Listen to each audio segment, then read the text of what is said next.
Hi guys, so I'm going to try to record a series that somebody thought that I should record, and I think it's a good idea. So, you're going to be watching Chopper while I'm talking. The phone's on a tripod, it's out of its case. Hopefully it'll let me record. I did not write down bullet points, so I'll try not to ramble too much. But, excuse me, we're going to start a new series called Service Dog Training Standards. And I'm going to start this just with, and I'm going to continue this series with what we do, how I view the standards, excuse me, Florida law in particular, and all of that. So, I'm not going to do all of that in one video, so it's going to be a series. This is going to be our beginnings, how we started in service dog training. Chopper was a pet originally. He was isolated with me because I have PTSD. I was very isolated. I'm still very isolated, but I was like way isolated, and he was isolated with me for a few years. And so with that became a behavioral issue of reactivity. Now, when I say reactivity and he's a pit bull, everybody jumps on the bandwagon of aggression. That's not what it was.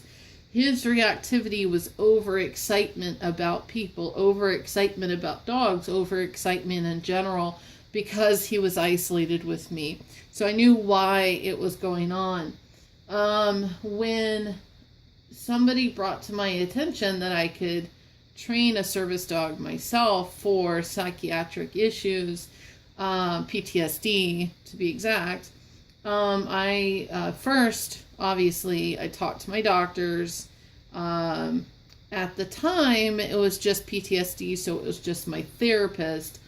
My therapist agreed. We both agreed together that I needed a service dog. We went back and forth between service dog and emotional support animal, and we agreed that I needed a dog out in public with me to help me in public and to help me get me in public, because I was so isolated because that fear, excuse me, that fear was so great and so huge, and I was disassociating and moving around and ending up on the train tracks without any memory of how I got there, and it was just craziness.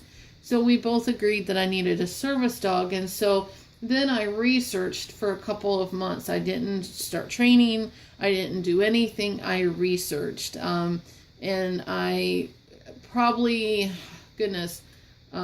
quite a few thousand YouTube videos of dog training. I took a couple of Learburg University courses. I didn't start out as a balanced dog trainer. I started out as positive only, but that didn't get us very far. And so, as I was training, I learned that balanced training worked best for Chopper. But anyway, before any of that, I researched for a couple of months, and then I found I couldn't find a trainer that would work with me. They all wanted to do board-in trains for like 4 weeks for a couple of grand, which, is ridiculous. And it was like the one that was local to me was like $900 after each additional week, and I couldn't find a trainer to work with me, which is what I wanted to do, was to have a trainer work with me. So I couldn't find that, but I did find a dog behaviorist that would do a one-time evaluation to find out if Chopper was already helping me a little bit around the home. I didn't know that it was tasking. He would wake me up from nightmares. He would do a version of DBT, and I didn't realize that it was tasking. Anyway, so I had him evaluated one time for $100, and that evaluation basically She said that he was a bit too reactive, too overexcited about people and dogs, and that we needed to work on that first before service dog training. So that's exactly what we did. We worked on that as a pet. He was not a service dog in training yet. He was still my pet. We worked on that. It was probably a month to maybe a month and a half. And I had him evaluated again for another $100. And at that point, the behaviorist said that the overexcitement was under control enough that over time, she said that would dissipate as we worked on it. And that's exactly how, what happened. Now, obviously, you see this overexcitement in a pet store, but that's because I always thought that it was too hard to start, it was a pet store was too hard for him to start there. And I was wrong, and I take responsibility for that. But that's why you see that overexcitement, because, it wasn't an issue in public. We never really came across dogs and other animals very much at all. I mean, there was a pet parrot in Walmart, but, and there were dogs in Walmart, but it wasn't an issue. Like, we never really came across other teams and other dogs until the day in my therapist office when another service dog was allowed to walk up to him. Again, he never walked up to that dog. I had control over him, and we backed away. That dog was on a 6-foot leash and was allowed to walk up to him. However, I did not like the fact that he could not listen to me in that moment. Chop or quit. And so at that moment, I was like, you know what? We need to work on this. And that's when I decided that we needed to work in a pet store, train in a pet store. Anyway, I'm getting ahead of myself. So that second behavioral that second evaluation with the behavioralist, she gave us the green light to go. That at that point she knew that I was on the right track of getting this behavior under control, and over time it would dissipate, and it has. I hadn't started a YouTube video or channel yet. My YouTube channel doesn't pick up until about 4 to 5 months into service dog training. We did after that second evaluation is when he became a service dog in training. And then we trained at home for about 4.5 months before we started going into public. Now, the way that I handled public access, I kind of wanted to cover myself a bit more. Florida law does state that service dogs in training do have public access. However, I wanted to kind of cover myself a little more. And so I went to Walgreens. I went to the management of Walgreens, and I explained to them what we were doing and why. And I got permission from Walgreens to train in their store. And that's where we started our public access training, because it's a very small store and it's kind of a small amount of public area. And so before we ever did that, I trained in the parking lot of Walgreens. That's how we trained walking with a cart. People would leave their carts outside of Walgreens, and we would go and get a cart and walk around the parking lot. And then when I went into Walmart for the first time, he couldn't focus on me because of the echoey-ness of the entrance of Walmart. I pulled him out. We worked in the parking lot a little bit, went back in, tried it a second time. he still couldn't focus on me, so I pulled him out completely. We went home, and then we worked in a neighboring apartment complex in their echoing hallway.